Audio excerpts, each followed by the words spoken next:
Welcome again. A couple of actually just one ground rule, I guess, or two, since the meeting is being recorded and we do have sign language interpreters.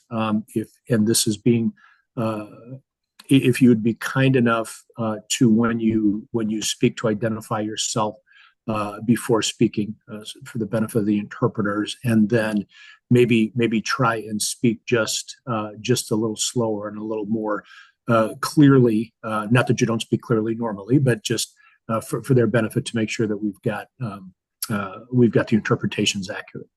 Um, so um, I want to welcome you all here again. This is really, and I'm not blowing smoke here just because you're here, but this is really one of my favorite events of this journey through this project, is to be able to meet with the executive staff and the decision makers of our agencies, and also the DRS folks. We spend, Robin and myself, and the liaisons, of course, spend the bulk of our time working with field staff and the employment specialists and their direct supervisors, and providing technical support and meeting and interacting on a regular basis, pretty intensely. But we don't often get to speak with and interact with those upper management. So we really, this offers a different perspective and a different flavor to what it is that we do. So we really relish this opportunity. So one of the things that one of the many, those of you who know me, but one of the many one of my nerdy traits is that I check the national day calendar on a daily basis to see what the national day is. Today, January 16th, is ironically getting to know your customers better day. So I think that's particularly poignant for for this group here and the customers that we work with. I didn't realize that today was that day, and I also didn't realize that it's the third Thursday of every quarter. So we can kind of maybe keep that in our pocket. Which is kind of interesting. It's also National Fig Newton Day, which is one of the more disgusting edible things that can be created. And lastly, it is National Nothing Day. Now, what that means, and I don't think that has any significance to our meeting today, but what I'm not exactly sure what National Nothing Day means, but that's also today. Um,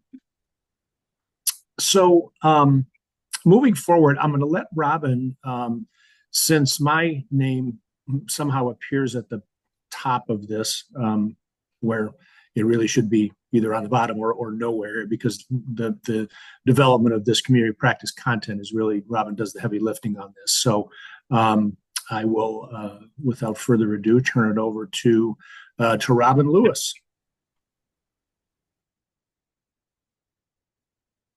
Thank you, Jim. That was quite an introduction.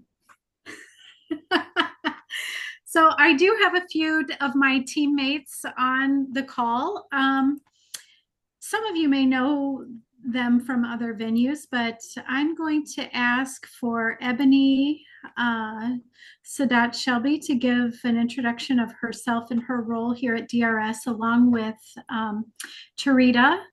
So Ebony, if you wouldn't mind going first, I'd appreciate that. Thank you. Sure. Hi, my name is Ebony Sadat Shelby. I am the Employment First manager with Chicago, with the Illinois Division of Rehabilitation Services.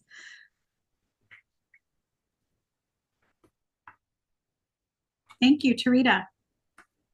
Good afternoon, everyone. I'm Tarita Love Rutherford. I work with Dr. Lewis as a policy advisor, and also with Ebony with the Employment First. Thank you. So we have a lot of initiatives happening statewide, and I felt like it's very important to have the two of them join this call so that we can all stay unified as a state and become more powerful as we push forward our initiatives. So next slide, if you would, please. Thank you. So just as a quick reminder, like I always like to do, is remind everybody why we're here. Why are we developing a community of practice for the executives? Well, we hope that we can teach you something new.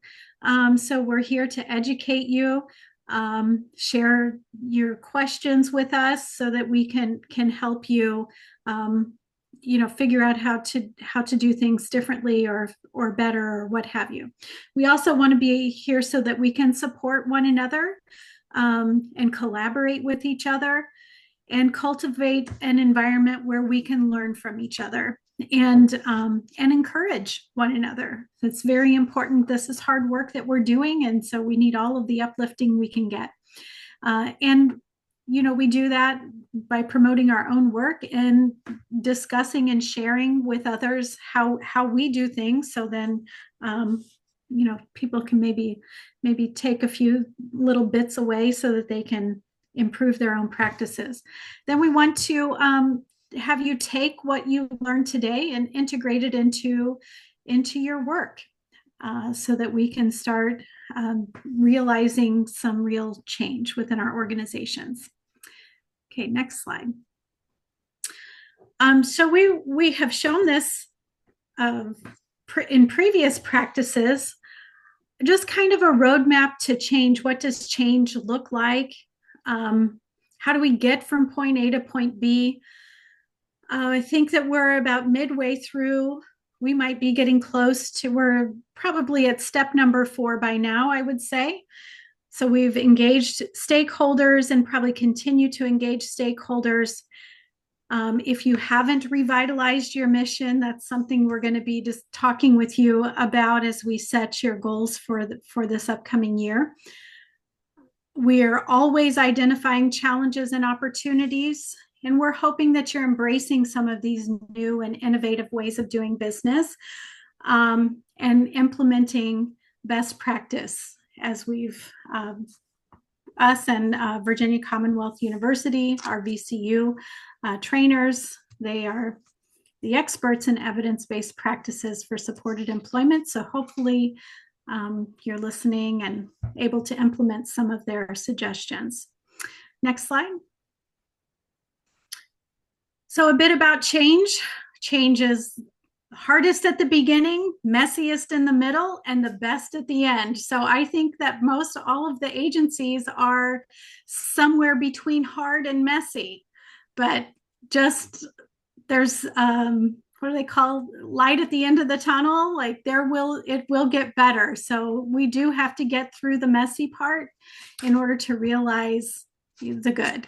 So change is incredibly hard, and the type of change that we are going for is exceptionally difficult, but you all are doing fantastic, and we're glad that you're still hanging in there and with us today. Next slide. Okay, so our agenda for today, we're going to talk a bit about grant budgets. We'll talk a bit about your employment contracts.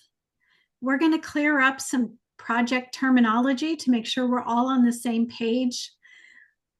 Jim is going to talk to you about future expectations, our goal setting meetings that are coming up, projections, 14C certificates, benefits planning, and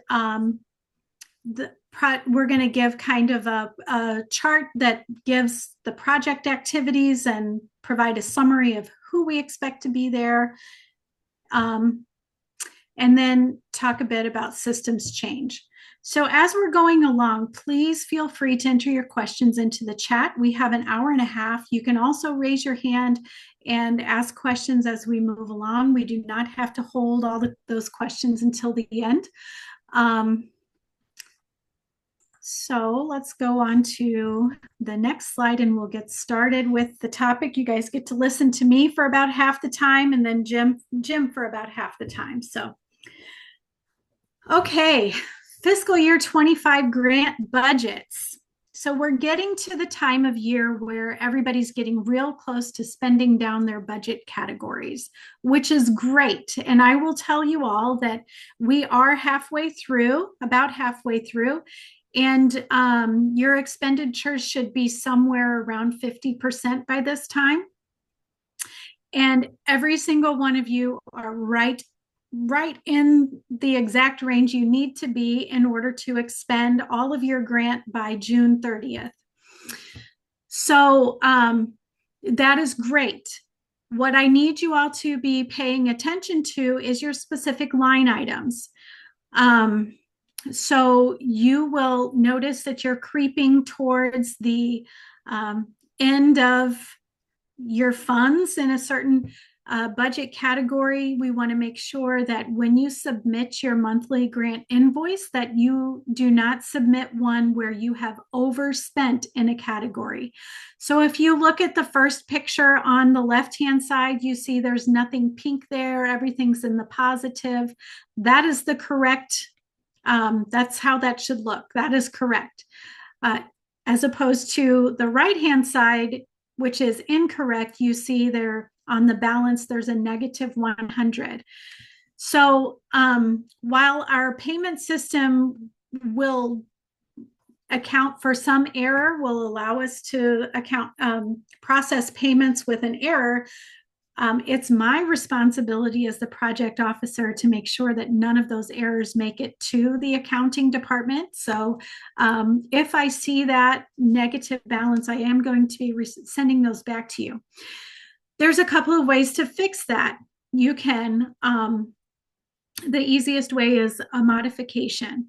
So the way to do a modification is that you're going to submit an amendment threshold tool to me. And if you don't have it, I have sent them all out to everyone, but I know how things can get lost. So just ask me for one and I'll send it to you. There's a page there, you would just send your proposed modification and justify your change in the body of your email. It could be a very simple one-sentence justification, nothing major. The thing about modifications, those can occur all the way up to June 1st.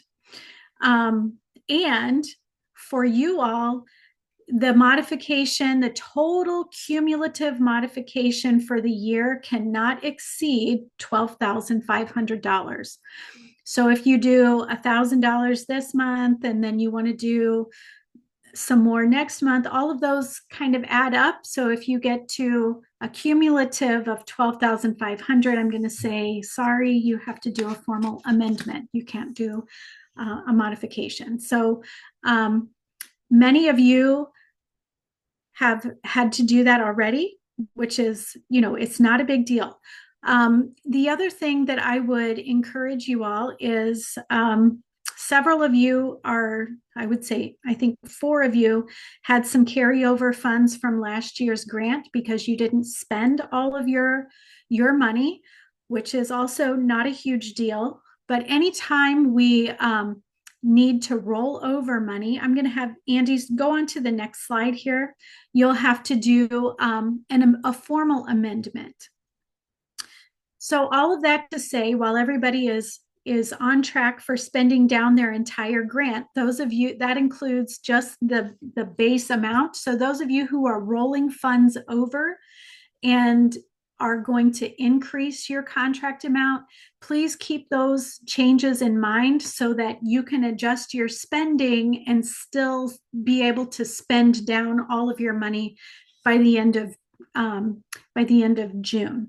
Because really the amendment process is a PIA, if I can say. It's a very long process and it can take several weeks. It's not fun. There's lots of steps, as you can see. So amendments can be done. They can be done, and we will do them, but they're no fun. So I would highly recommend doing your very best to spend down all of your money so we don't have to go through the amendment process. So the way that it goes is you will send your threshold tool to me and your contract amendment cover sheet. On that cover sheet, it explicitly says how much money you plan to spend, or how much money you plan to switch to a new category or to a different category. And then with a little block space for justification. So if you need to provide additional justification, you can just send that in the email or in a separate document, whatever works best for you. So once you get that to me, then I have to send it to fiscal. Fiscal has to open up your CSA budget, and then you all, when it's opened, then you all will get a notice through your email to say that your budget is open. And then you put in your new proposed numbers and submit that. That comes back to me. I need you to email me that you have submitted that so that I'm aware. I do not get an automatic notification that somebody has been in there to update and submit their budget. So please send me an email, and then I will review it. If I approve everything, then I'll send it to our fiscal unit to approve. If anything gets rejected along the line, that's kind of another step, but you'll have to fix and then start back at submitting to me for approval, and then fiscal, and all goes all down the line.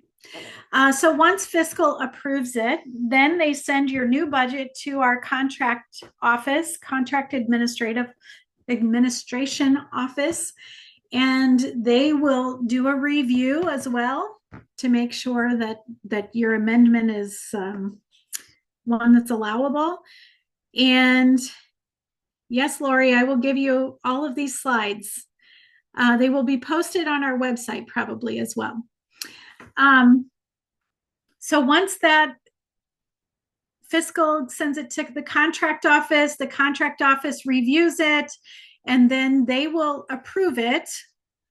And then you will get an alert that you need to sign put the executive signature on the new contract. And then you have to submit that signature page to our contract signature inbox. Then once they receive the signature page and they link it to your contract, then you can finally use your new budget numbers. So we want to avoid this process if at all possible. So as you're thinking about your fiscal year 26 budgets, be very mindful and learn and think about, what you did on this year's award and how maybe you might make adjustments before submitting your budget for next year. All right, next slide. There's an example of what the threshold tool looks like. The very first column, the initial contract budget, that is where you enter your approved budget, the one that you got from the very beginning of this fiscal year, the numbers that you are currently using. You put that in the initial contract budget column. And that number is the same as what is currently approved on CSA, because nobody has had an amendment yet. So that's what you would put in the second column as well. The third column is where you propose an increase or a decrease to your line item. So if you notice here on this person's budget, they are increasing their travel by $2,700 some odd dollars. So for this one, the reason why this is a formal amendment is because this is a carryover from last year's unspent money. Although it's under that 12,500 threshold amount, since we're increasing the total contract amount, then we have to do a formal amendment to get that increase in your bottom dollar, basically. So another thing that would cause a formal amendment, where let's say you want to switch and put $700 in the consultant line. Well, in this budget, there's nothing written in the construction line. So since that's a new line item, you would also have to do a formal amendment, even though it's less than that $12,500. So you can only shift for a modification, you can only shift money between your established and approved line items. So I hope that helps a little bit. The threshold tool will let you know once you enter all of your numbers, it will let you know at the very bottom, the budget update action. So for this one, it says modification, but because it's only going based on that number, but we know that it will be an amendment because they are increasing their total amount of their award. Hopefully that cleared things up and didn't muddy the waters. So next slide. Okay, so as I said before, please aim to spend 100% of your grant award. One document that I have not had you all fill out, I did not do this last year and I realized that was an error. This year you will have to fill out 2 documents at the end of the period. The first document is going to be the final reconciliation form, which just simply indicates how much you were awarded, how much you spent, and if there's any balance. That's one that you have filled out previously. This grant closeout report will go to our contract administration office, and they will keep this on record in case there's any kind of grant recovery that needs to occur. So hopefully that doesn't happen for anybody, but if you need assistance filling this table or this closeout report, if you need assistance filling it in, please let me know and we'll work together on that. So again, both of those documents will be due with your final billing, which is typically due July 5th instead of the 15th. It's usually due the 5th of the month, and that last payment comes a little bit early. Okay, next slide. All right, so now we get to talk about fiscal year 26 grant budgets. Before I do that, were there any questions in the chat about any of the amendments or modifications? There weren't any, Robin. Okay, thank you. All right, so fiscal year 26 grant budgets. We're working on our spending plans right now within DRS. We're also developing contract exhibits for your new fiscal year 26 contracts. There may be some slight changes from the previous year just based on, our goals have kind of changed a little bit. We've achieved some of the items that were initially set in our contract, but we will for sure be making you very aware if there will not be anything substantive in terms of our contract exhibits. I would encourage you to start your fiscal year 26 budgets now. And when I say start them now, I mean start your calculations, your budget sheets, start planning and having that filling out the budget template, the PDF document. I would encourage you to fill it in and send it to me first so that I can look it over before you start entering information into the CSA system.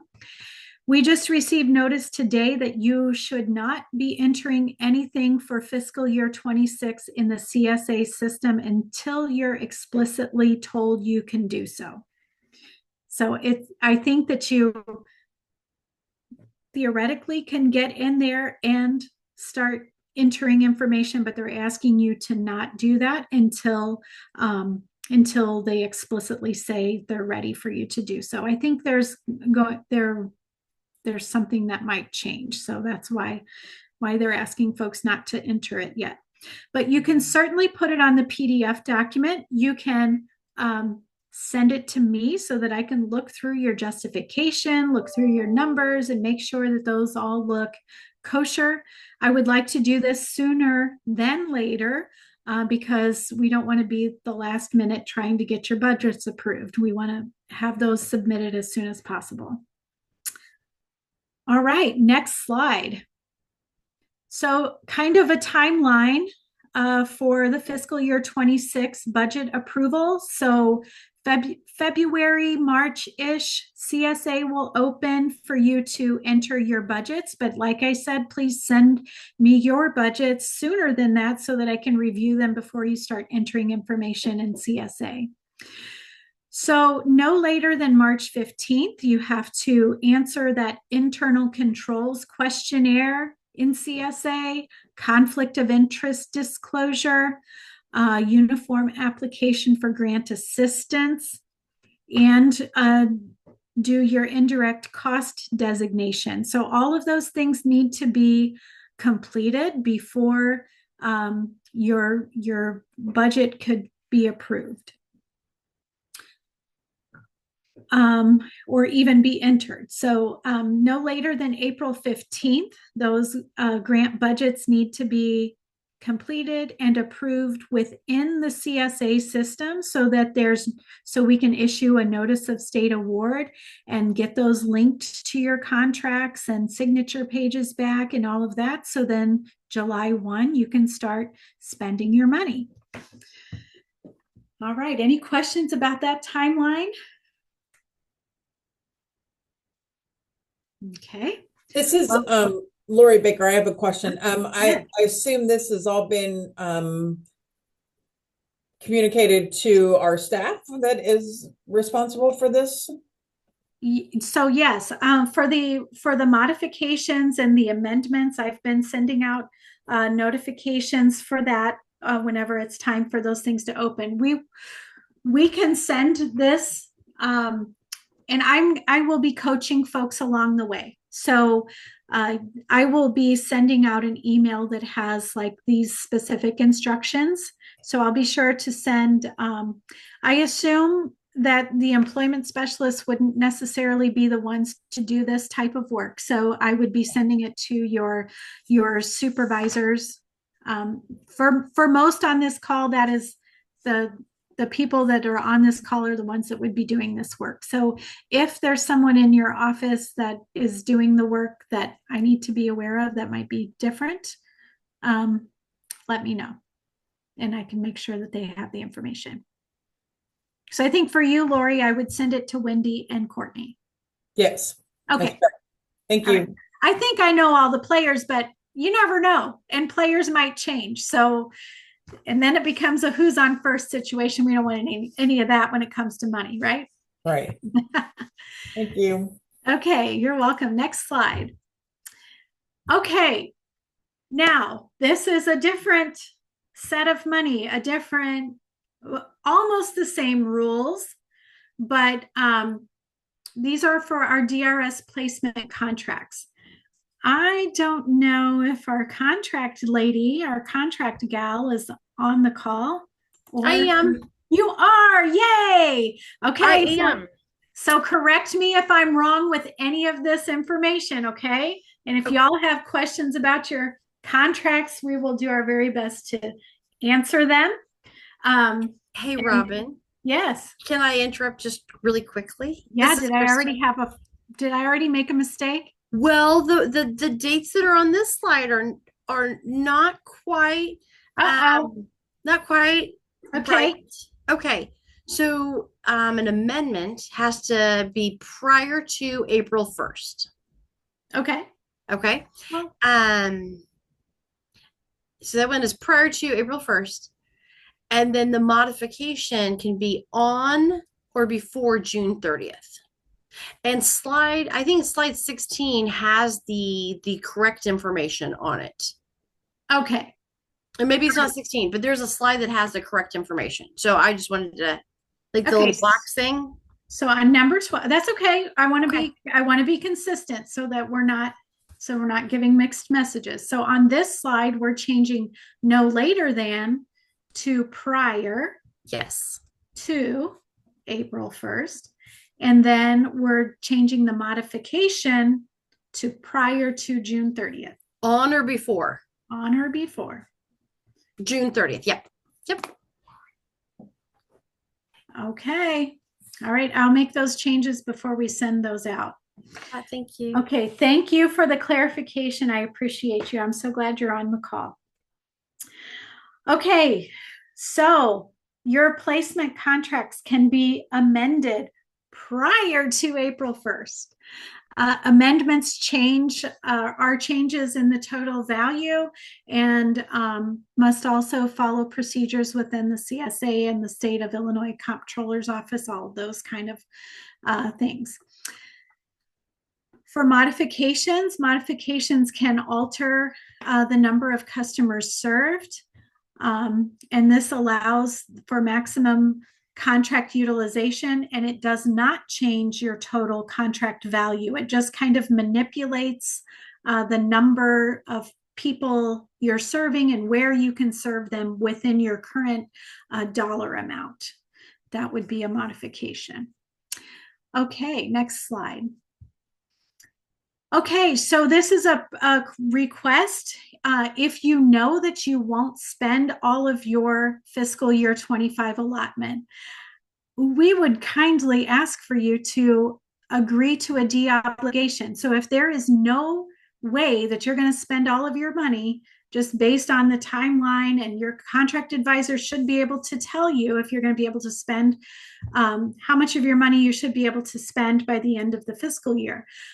The reason we ask for you to do this is because we put you in our budget and say that, hey, we are allotting this amount of money to your agency.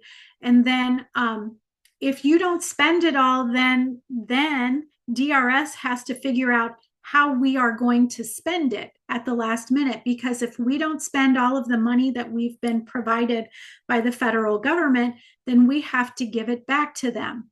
That's a whole process. And if we get into a position where we have to continually give money back to the federal government, then we run a risk of getting our total award reduced. We don't want to do that because then that impacts services for folks statewide. So if you know you're not going to spend all of your money, please agree to deobligate. What that will allow is agencies that are serving customers and are going to run out of money. That allows us to give some of that money to them so that they don't have to interrupt any services for their customers. And keep in mind, this might be you someday in need of more money. And it also helps DRS spend our total federal award and prevents us from leaving unspent money on the table. So that said, if you agree to a deobligation, that should not negatively impact any amounts that you agree to for fiscal year 26. Should not. Okay, so if we take a look at our DRS placement contracts, your utilization should be reviewed quarterly with your contract advisor. The thick black box is the range that we are in right now. So everybody, if you're on target with spending down your grant or your contract, you should be at between 50 and 75% utilization. So next slide. So you can see, I wasn't calling anybody out today. I'm not calling any names, but these are the contracts that are within SWTC. So there have been some billing that has occurred since I created this slide just, a few days ago. But if you are a customized employment contract and you're only at 15%, you're probably not going to spend down all of your money by the end of the fiscal year. So the ones that are highlighted in red are ones where you should know who you are, and you need to be working with your contract advisor to see what you can do so that you can best utilize your money. We're halfway through the year. We want to help you plan effectively. So at the end of this fiscal year, you're not leaving money on the table. All right, next slide. Okay, so these are Kristen's instructions that I copied from her, and I should have used those exact words when I created my little abridged slide. So this gives some deadlines, the process for submitting, and any additional notes that you might need. This isn't the first time you're seeing this chart, so just keep an eye out, and you keep this, maybe print it or something so you have it close by for reference. Next slide. Okay, so now is the time to request new contracts for fiscal year 26 if you're looking to add a new service. I think almost all of our agencies have a customized employment or one that's in the works. I think almost everybody does. We would encourage you to have more than one contract so that you can adequately serve any customer that may come through your door. So consider your employment services menu. Do you have contracts that can support, like I said, anyone who walks through your door? Keep in mind that milestone and customized employment contracts, that comes out of one pot of money, the same pot of money. So shifting funds between the two to maximize your utilization can be easier. Supported employment is a whole separate pot of money, and it's less flexible in terms of increasing the amounts on a supported employment contract. So just something to keep in mind. Spending plans are due soon. I know that everyone in DRS is working feverishly to get their spending plans done. That's primarily a DRS responsibility. So it's important for you to be working with your contract advisor, though, to make some solid projections for fiscal year 26. And typically, if your fiscal year 25 utilization is low, you may not get an increase for fiscal year 26 if that's something that you're hoping for. So it is important for you to be spending down your contract to the best of your ability and working with your contract advisor to make sure that you are meeting those utilization targets and shifting your money around accordingly so that you can serve customers and not leave any money on the table. And we're shooting for 100% utilization. So, all right. Okay, so this is just a heads up. We do not have any information, no solid information to share with you yet in terms of what the contracts will look like. Kristen and her team are really feverishly working on those contract exhibits for the customized employment contract.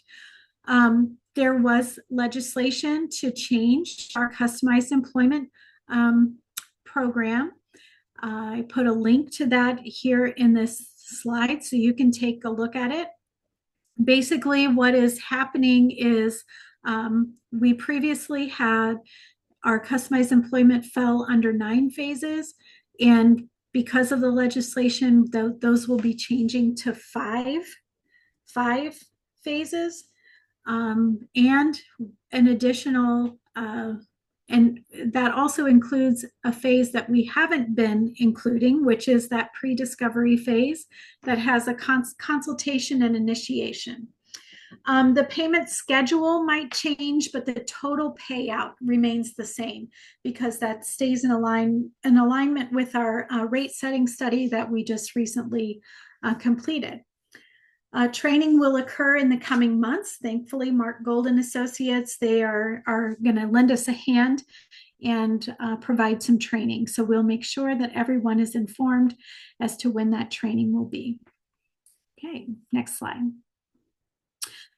And just kind of as a reminder, you know, we all are here doing this work together, and DRS is reliant upon you and your agency for certain, to help us get certain documentation that we need to get individuals, eligible for our services. So it's a two-way street. We have to be back and forth and fluid. But what we have learned is that those customers who have the most comprehensive referral packet from their agency that's helping them, who is submitting the referral, those that come with the most comprehensive referral packet, then they have the fastest turnaround. So I will apologize. Number 5, I was using this from an email. I should have put instead of HSS, that should say agency. Insert your agency name in number 5. I'll change that before I send this out too. So medical records, psychological evaluation, doctors, psych information. We need releases of information to get that.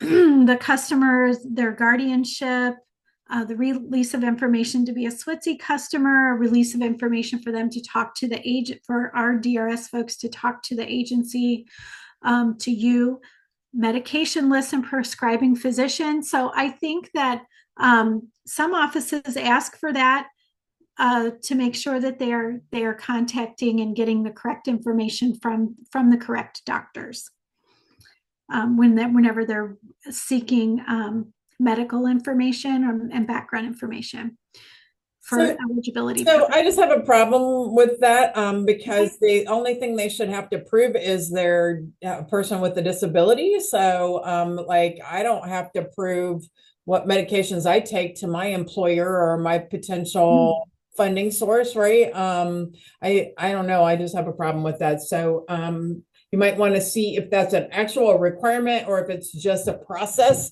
that exists that doesn't have to exist. That's valid. That's really valid, Lori, because I know that what we have found in the project is that some offices require have their own preferred list of items to help with the that expediting the eligibility process. But I do hear what you're saying, and I will check on that to see if it's something that's standard across offices.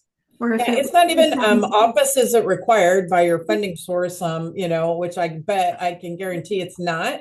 You have to prove that you have a disability, right? So that you're eligible. And that would take, it could be a doctor's letter. It could be your Social Security disability approval, right, letter. But nobody needs your medication list or your prescribing physician or, it'd be good to have your high school diploma, right? Your certificate of completion, obviously I think the other stuff, I'm not even sure you need their health insurance information because again, when I go apply somewhere, I don't have to tell them I have health insurance or don't. So, well, one thing for health insurance, I can answer that question. We do look for comparable benefits for some of our services, and health insurance is considered a comparable benefit. So that is something that we do take a look at. So what does that mean? Sorry? Tell me what that means when you say that. That means something to you. It doesn't mean anything to me. Okay. Comparable. That's okay. Comparable benefits. That's what you're asking me. Yeah. So you're saying like after the person is placed, if they get the same type of benefits that they had before? No. So a comparable benefit is basically, okay, let me think about the easiest way to say this. Okay. So I'll give an example of students that are going to community college or going to college, right? We require them to apply for federal student aid. Mm-hmm. Okay, so right. So the federal student aid has to be applied to their, whatever their award is, has to be applied first. That is a comparable benefit. So that deducts the amount that DRS would need to support. So similar in your own instance, like if you're going for a medical procedure, sometimes DRS does pay for medical procedures and things that where we want the insurance to pay their portion first, and then we would I didn't ever think you guys would pay for a medical procedure or something, but okay, thank you. Jim, did you I saw Jim come on camera and also Susan. So I don't know if either of you have something to chime in. Yeah, this is Jim. So what I was going to say, and this is not usual, and I would defer to the current DRS folks to sort of back me up on that. So for example, let's say that as part of their employment plan, they require a certain medication that for whatever condition they might have, and if that would be a service that potentially for a limited period of time, DRS could provide that as long as it can be connected to employment and enable them to better obtain or retain employment.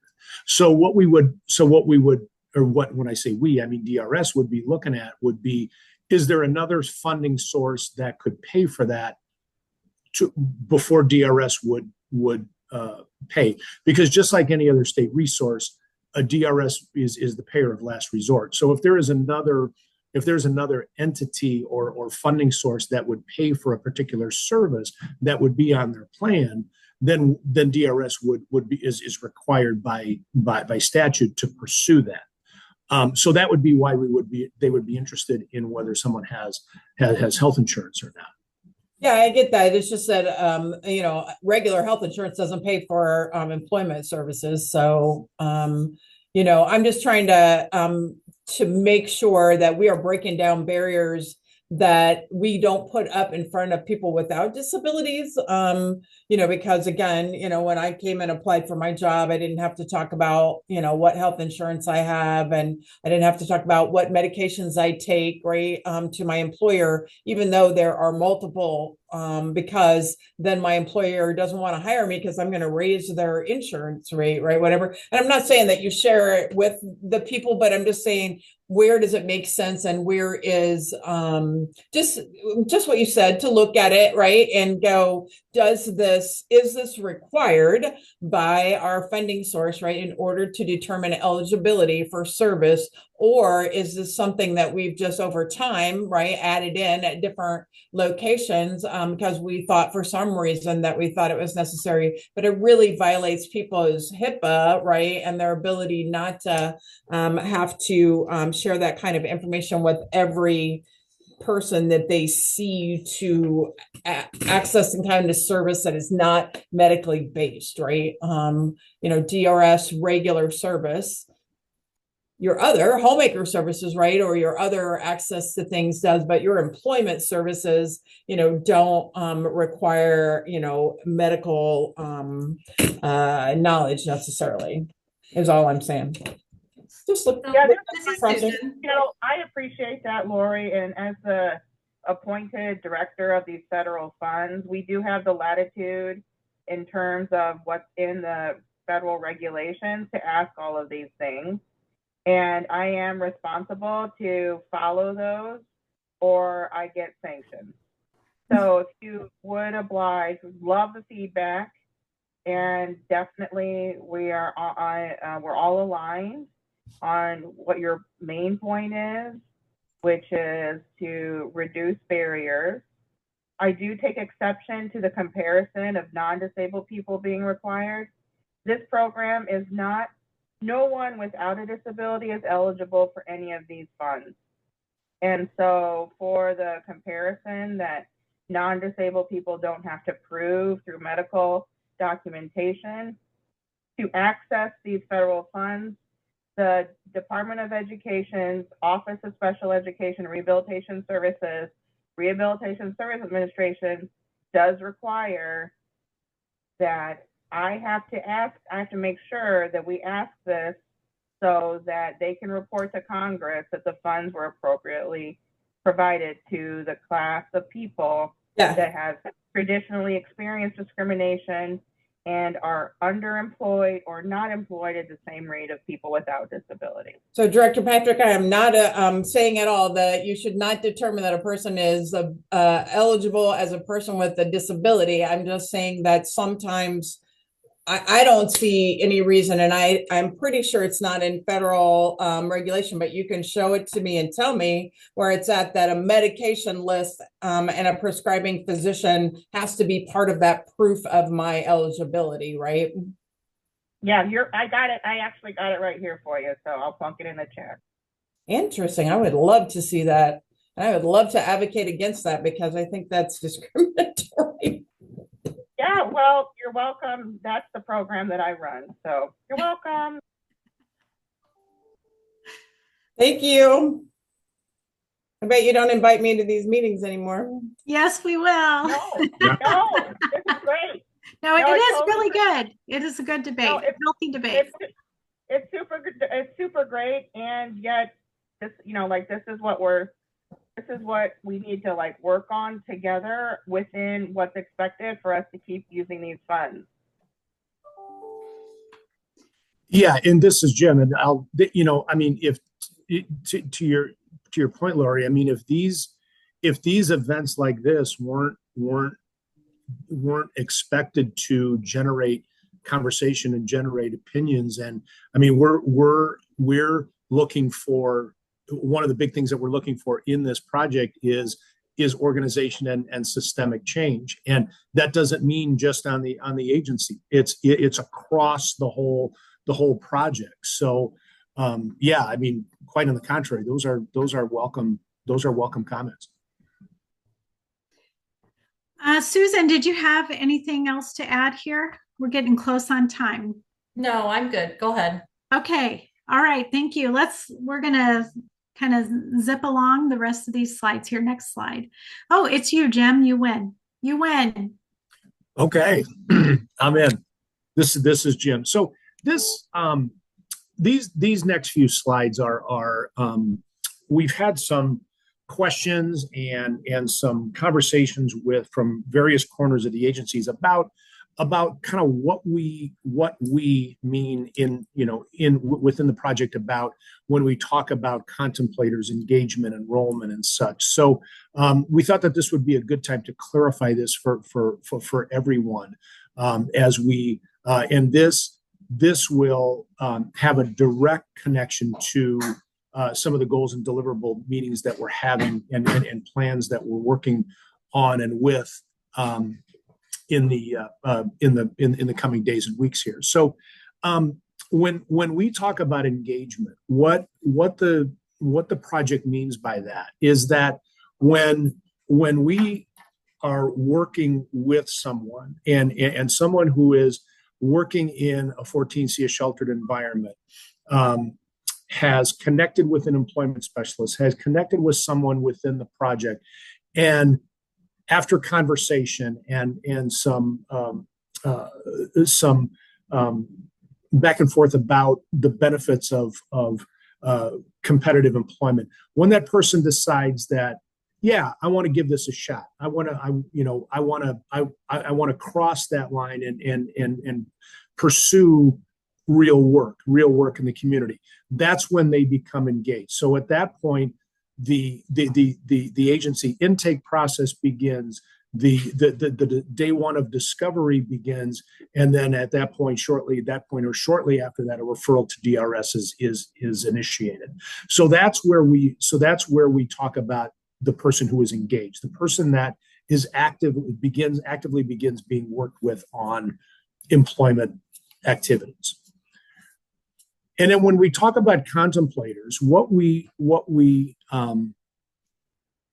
the sort of the garden variety contemplator would be that individual who maybe has not been involved in is not currently involved in some minimum wage work, and has not worked successfully in the community, but are thinking about competitive integrated employment. And like I said, the garden variety person would be a transition age youth that is, perhaps in the last year or last semester of their high school experience, and on their let's say that they're on their IEP, their vocational goal historically would have been sheltered work or supported employment at best. So those are the individuals that we're considering to be contemplators. Next slide, please.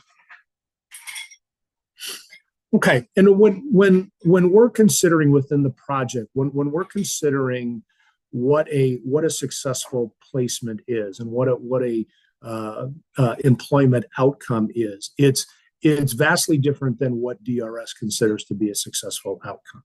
So when a person and a customer is provided the opportunity for employment, has been placed on the job, or a job is found, they have gone through all of the tenets of discovery, and a quality job has been obtained. That is considered to be a placement, and something that the agency can mark on the left side of the ledger when it comes to counting toward that 228 for the entire length of the project. And what we're using as kind of a benchmark is a reasonable amount of time being on the job, because we feel like if discovery, if the discovery, I'm searching for a word. Discovery strategies are used, and a good job match is obtained, then there should be a reasonable amount of time that this person will be on the job, and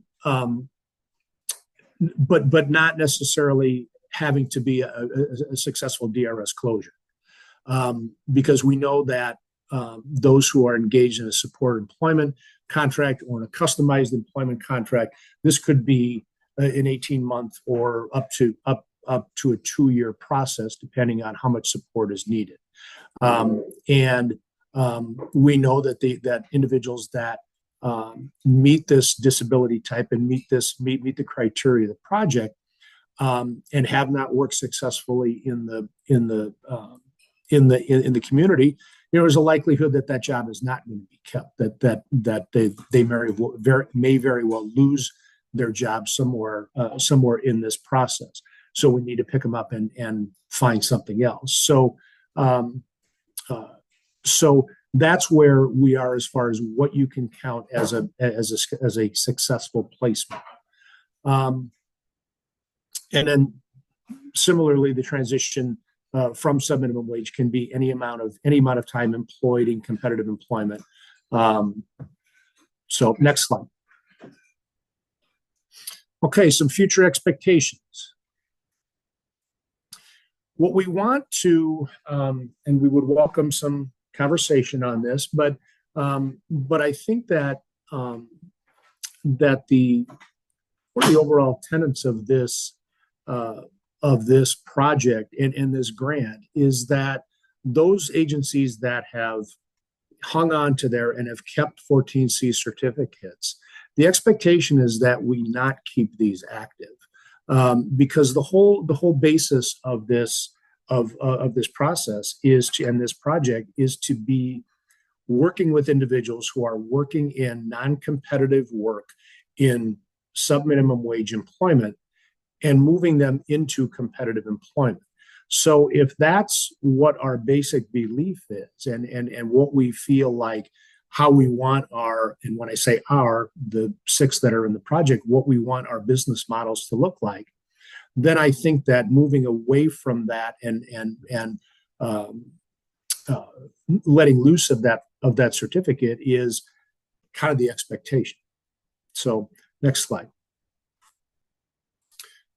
So we know that a couple of months ago now, Dignity and Pay passed legislation, and it's going to be signed into law, I believe, on Tuesday by Governor Pritzker. And so one of the, without going through the entire bill, we know that at least initially, and there could be some changes, there could be some attachments made to this bill, but we know that initially what it looks like right now is that this only speaks to paying folks in sheltered workshops, paying them minimum wage or a commensurate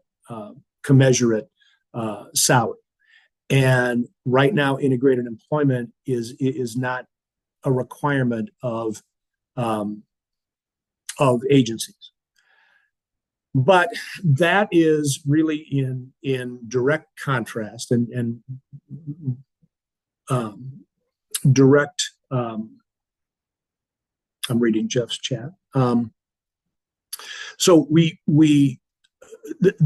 this bill does not speak to integrated employment, but the SWITC project really wants to continue in that direction. So while we have been eagerly anticipating Dignity and Pay to pass, the fact that we've got folks in a non-integrated setting, the SWITC project is not running in concert with that. This is an RSA funded grant project, and competitive integrated employment is a requirement for VR. So we know that all of our customers that are engaged in SWITC are going to be referred to DRS for VR services, and VR does not recognize sheltered work, not non-competitive work, as a VR outcome. So using those tenets, that's really the direction that we want to work with our agencies to point toward. Next slide, please. So in our goal setting, we have done some, and I know we're getting up against it here a little bit. So in our goals and deliverables meetings, that for the preliminary meetings that we've had with all 6 agencies,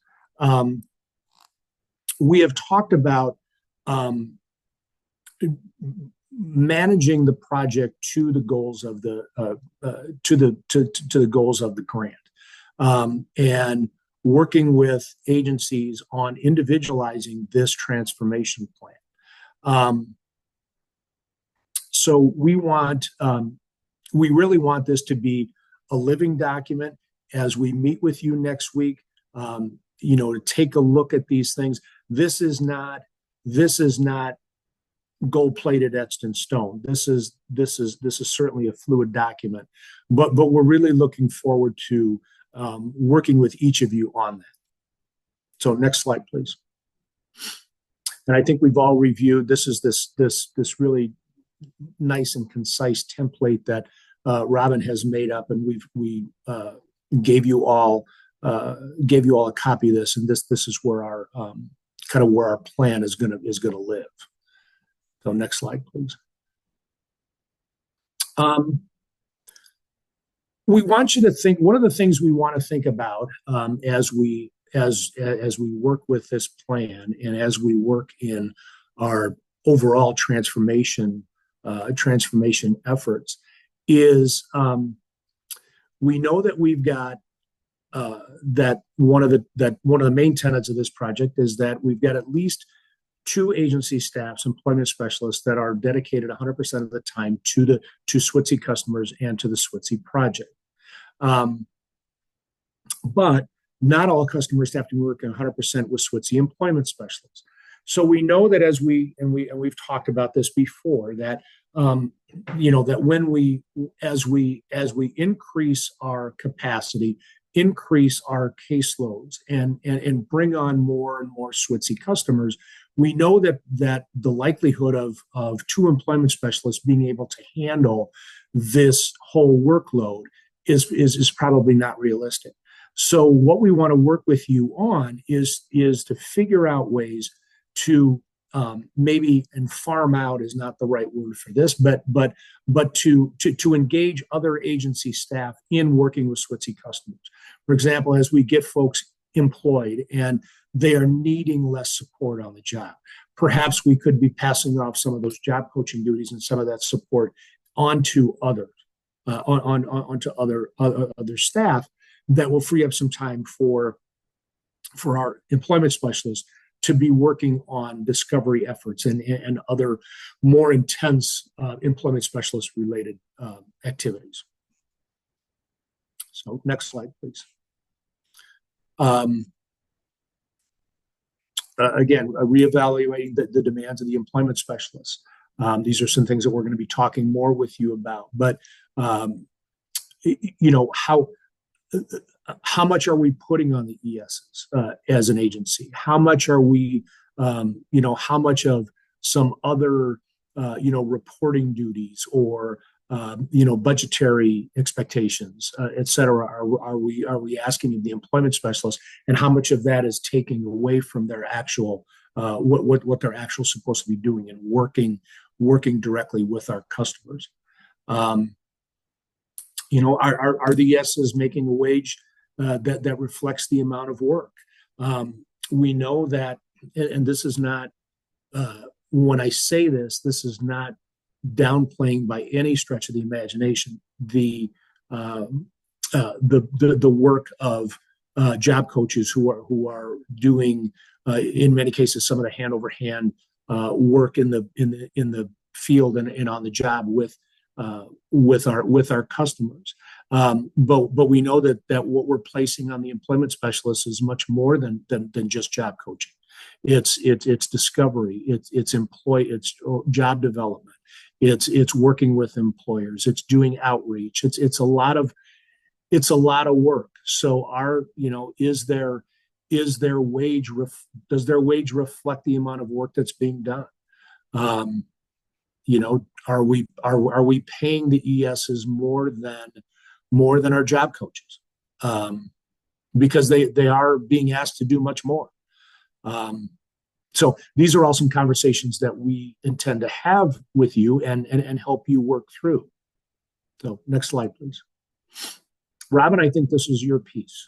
Yep, this is me. So there's been some questions about, you know, talking about the demands of the project and all of the activities and all the lovely technical assistance that we're providing everybody. It all takes time, right? And it takes away from, sometimes it feels like it takes away from, you know, being in the field, working directly with customers.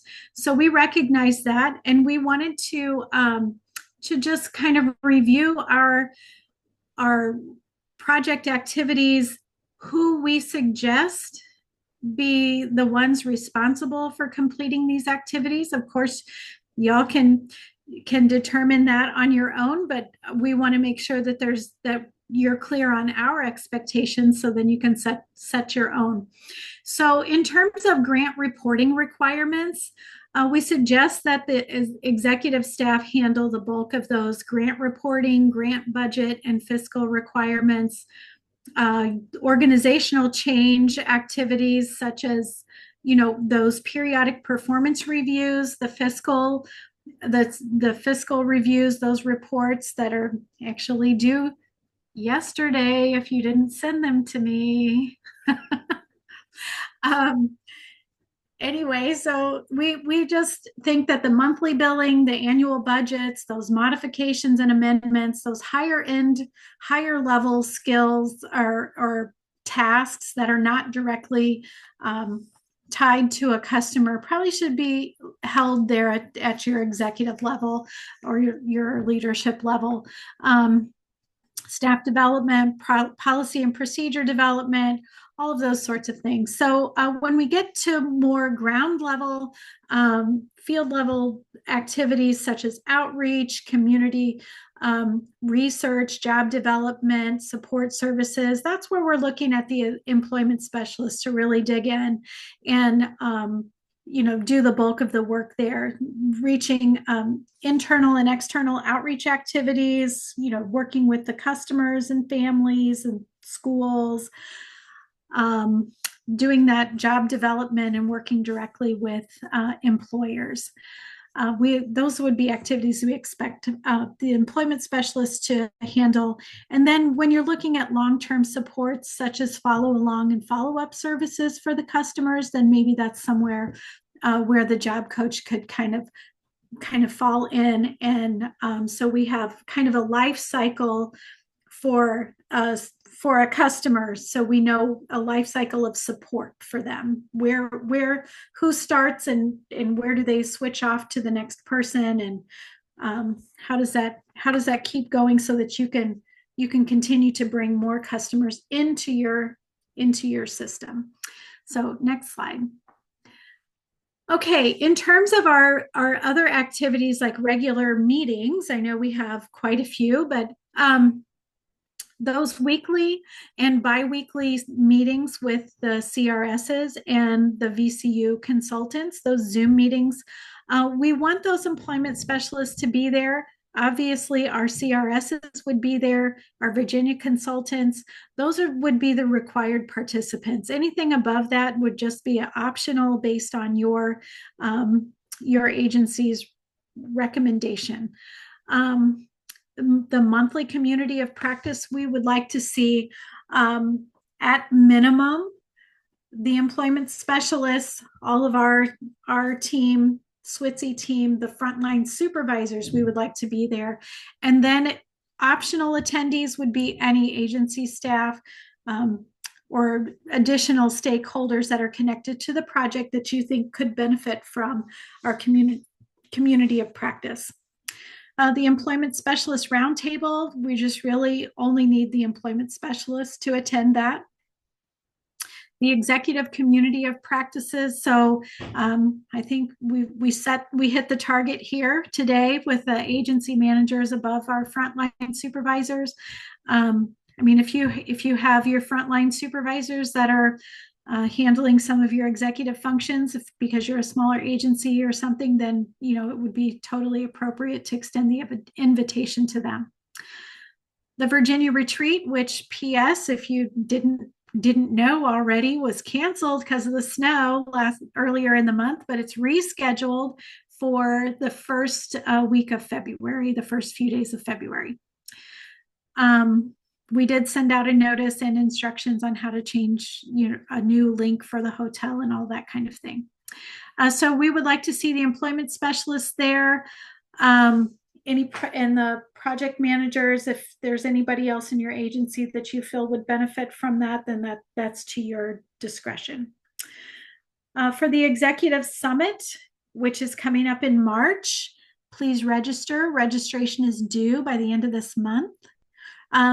Adriana, would you, if you're able to someone put the registration link in the chat, that would be dandy. She said the deadline for the hotel block for Virginia is January 21st. So the deadline for the executive summit, I'm sure will be put in the chat here in a second too. Please register. We would love to have all of you there. We will be talking about a lot of the things that we just reviewed about your staffing projections and becoming how you can become fiscally neutral. Let's see, next slide. I think I come over that. Yeah. So here, fiscal projections. This is coming up at our executive summit. So we will have some presenters from APSE, who is the Employment First organization. They are working with NEON, which is I think it's a RSA funded group to provide technical assistance directly to 14C agencies on basically doing the exact same work that we are doing here at SWTC, but on a different scale. They're working individually with like one agency at a time, kind of thing. Their term for funding and support ends in August. They're only giving like 40 hours. You had to apply. So anyway, we received word, and we want to make sure that we have a unified approach to helping all of the 14C agencies within the state of Illinois. So we know that they're going to be providing support to a 14C agency that's outside of our project. And we wanted them to talk to all of us about how to become fiscally neutral, cost neutral. So they had sent us a list of questions, and these are the questions that they would like for you to consider prior to coming to the executive summit for the presentation. So then we'll have some numbers to work with and things to be thinking about as an agency. So I'm not going to go through all of these questions here, but if you have questions about what they mean, you can let me know.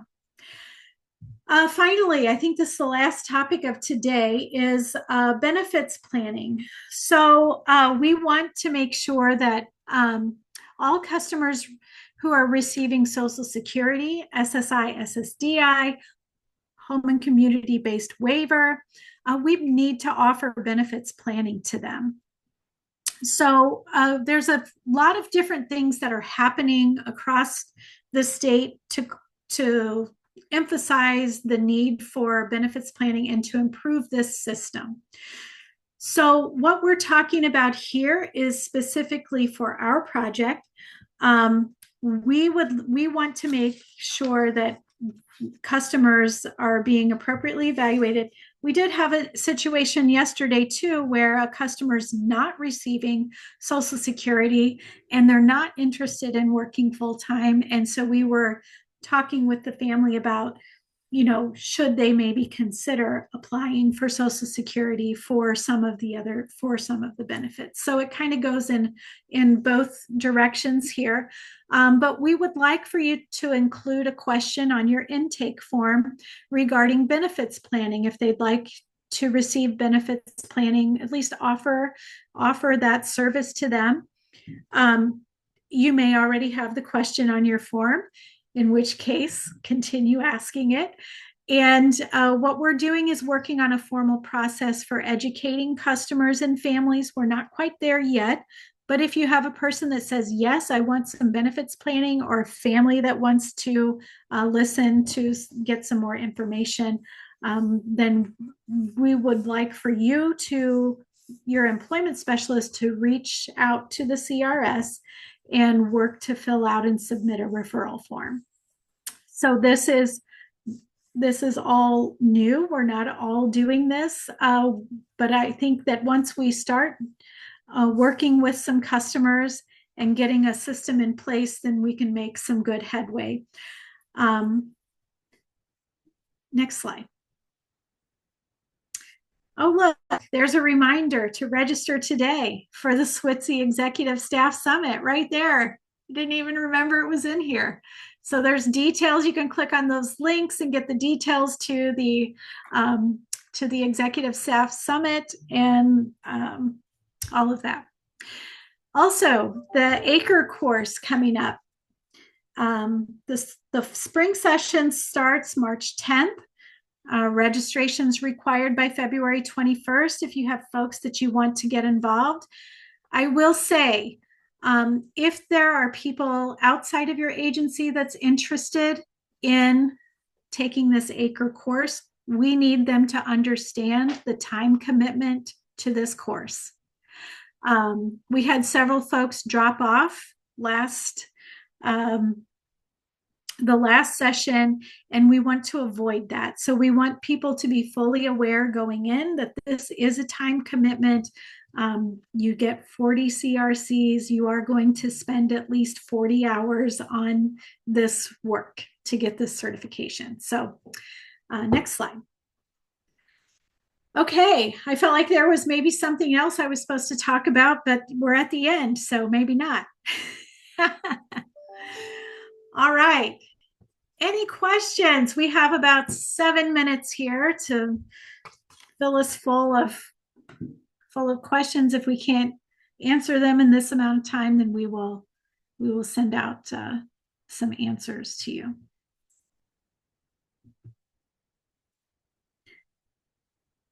Oh, while we have an awkward silence, I'm not good with those, so I'm going to fill it with more words.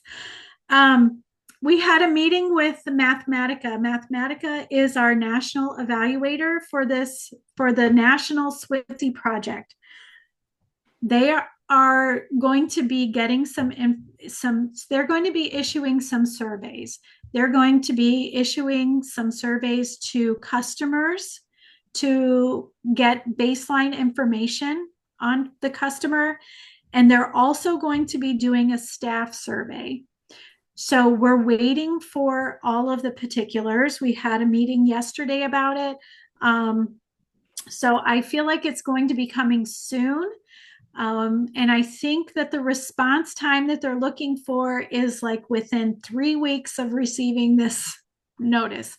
So I'll be sending the information to you. We ask for you to assist us in getting these surveys answered by the appropriate people, which there will be instructions.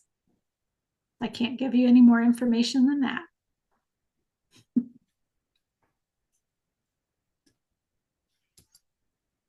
Okay, I'm done. Anybody else? Just as Jim, any questions on or comments about what's been covered? I know we had a lot of interaction in the chat. Anything that we can clarify? Anything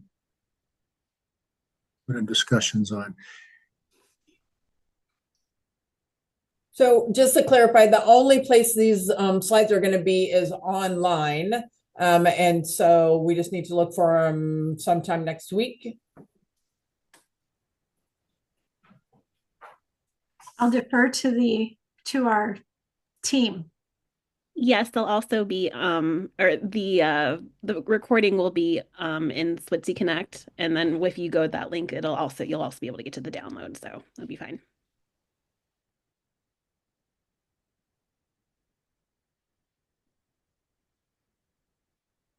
And this is Jim, and also, you know, outside of the of the regular interaction that we have, if there are things that you would like to discuss or communicate to us privately, as far as things that you about the project as a whole, about these meetings in particular, if there's something that you would like to see more of, if you would like something you'd like to see less of or hear less of, these are the intention of this. This is a part of a larger technical support effort. So and these are for you. Robin and I talk. She listens to me talk, and I listen to her talk all week long. So we can do that anytime. So we want to make sure that what we're delivering to you is meaningful and is impactful to the project, and is really of some benefit. Because, like I said at the beginning of this, we don't get the regular interaction with you like we do with some of the frontline staff on a more regular basis. So when we do see you, or if we do hear from you, we want to know what you're thinking. So.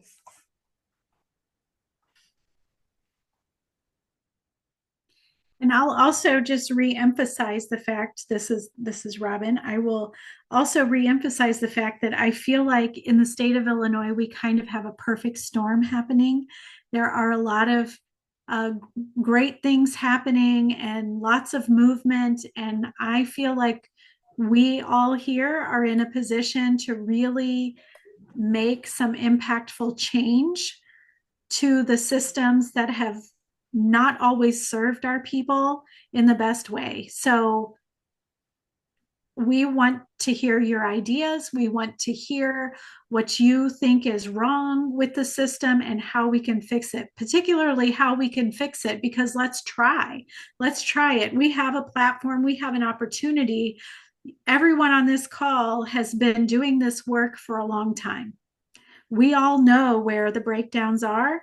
So we need to work together to kind of get things changed. So. I would agree. This is Jim, and what I would also say is, two things actually. When we talk about, and this is not to negate or lessen the importance of anybody within your agency, because I mean the frontline staff are the heart and soul, along with the liaisons here, are the heart and soul of this project. But when we talk about executing meaningful organizational change, where that is going to be born is with you guys, because you guys are the leaders of this, and you guys are going to be the ones who are going to be putting together strategic plans and all of those sorts of things. So that's why we very much enjoy our interaction with you. And then secondly, what I think that I would like to communicate that just came to my head when we talk about Mathematica and RSA. Robin and I meet on a regular basis with RSA and Mathematica, who's kind of our watchdog. And we have, over the 2.5 years, however long we've been doing this and meeting with RSA on a monthly basis, we get nothing but positive feedback about what's going on with this project. And that's not a pat on the back to us. That's a pat on the back to you guys who are actually doing the work. I mean, they have nothing but, they are nothing but complimentary. They are nothing but supportive and have good things to say about what we're doing here in Illinois. And the word on the street is that that's not the case in all 13 other projects. So you can put that in your pocket and do what you want with it. But I just wanted to make sure that you guys had that information, that's what people above us and the ones who are actually keeping score, what they're thinking about what we're doing. So.